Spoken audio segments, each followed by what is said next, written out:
On today's Core of the Bible Daily Insight, we're looking at the practice of holiness and how the promises of holiness require active separation from unrighteous practices. And this is based in 2 Corinthians 7, where Paul writes, "Because we have these promises, dear friends, let us cleanse ourselves from everything that can defile our body or spirit, and let us work toward complete holiness because we fear God." Paul's admonition here is for cleansing ourselves from everything that can defile our body and spirit. This, he says, is working toward complete holiness, that is, holiness as the fulfillment or the end goal of this cleansing. However, the motivation for this goal comes from some promises he's just mentioned. And since this is the first verse in chapter 7 in our Bibles, this must mean he mentions some promises at the end of chapter 6. Well, what promises is he referring to? Well, the direct answer comes when we review verses 17 and 18. It says, "I will receive you, and I will be your father, and you will be unto me for sons and daughters." These are indeed amazing promises, but these promises are contingent on this cleansing, a setting apart of some sort. So let's review the passage in full to see the context. In 2 Corinthians 6, verses 14 through 18, it says, "Don't be unequally yoked with unbelievers, for what fellowship have righteousness and iniquity? Or what fellowship has light with darkness? What agreement has Christ with Belial? Or what portion has a believer with an unbeliever?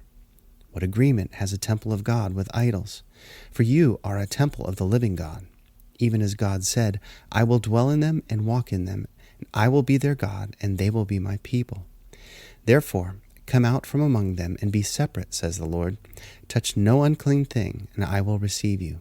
I will be to you a father, and you will be to me sons and daughters, says the Lord Almighty." Now, I know that this passage has classically been used for the purpose of warning believers not to marry non-believers, and while that's certainly a commendable ideal, that is not the context of this passage. Marriage is nowhere in Paul's sights here.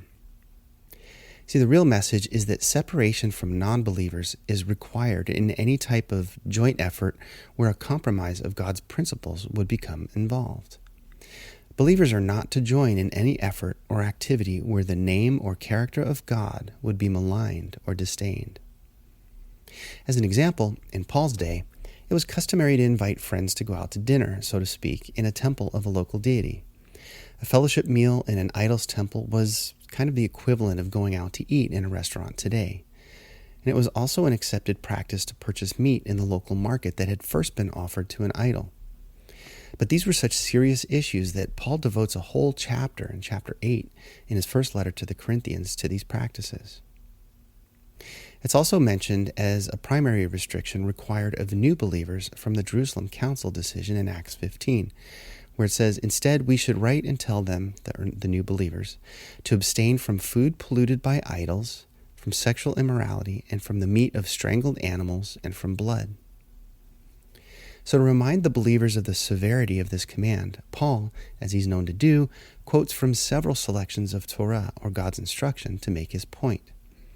Leviticus 7:21 says, "If you touch anything that's unclean, whether it's human defilement or an unclean animal or any other unclean, detestable thing, and then eat meat from a peace offering presented to the Lord, you will be cut off from the community."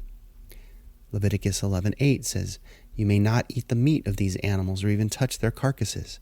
They are ceremonially unclean for you." Leviticus 26 says, "I will live among you, and I will not despise you. I will walk among you. I will be your God, and you will be my people." And Ezekiel 37 says, "I will make my home among them. I will be their God, and they will be my people." See, Paul here is pulling together principles rooted in the holiness of God.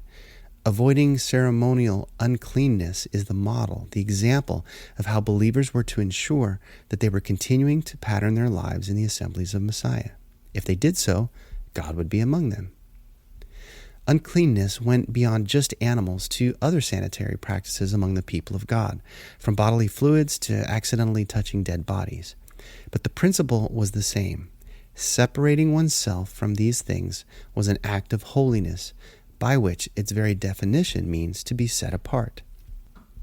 Paul is using that same established Torah logic among the believers in Corinth to remind them of their unique position among their generation, and that they should not forfeit their standing with God on the accepted conventions and customs of the day. According to Yeshua's admonition of Matthew 5:8, believers were to have a pure and blameless heart at all times. Separation from unclean practices was necessary to achieve this. So, how can we apply this same principle in our day? What types of accepted conventions in social discourse today compromise the principles of God and His character? What activities demean and denigrate God's glory, yet are considered okay by the rest of our society? These are the things that we are to avoid being yoked together, that is, going along with non-believers for the sake of fellowship. We cannot be united with them in those things because they compromise God's integrity and honor. However, Paul's admonition is that when we do actively separate ourselves, when we cleanse ourselves from these things, then we are truly behaving like God's sons and daughters, and only then will He be present among us. This is the fulfillment of the promises when we take decisive actions to maintain our holiness out of godly respect and honoring of Him. Well, I hope today's insight was helpful for you. As always, please visit coreofthebible.org for hundreds of other Bible articles, other podcast episodes, and videos. Thanks so much for listening today. Take care.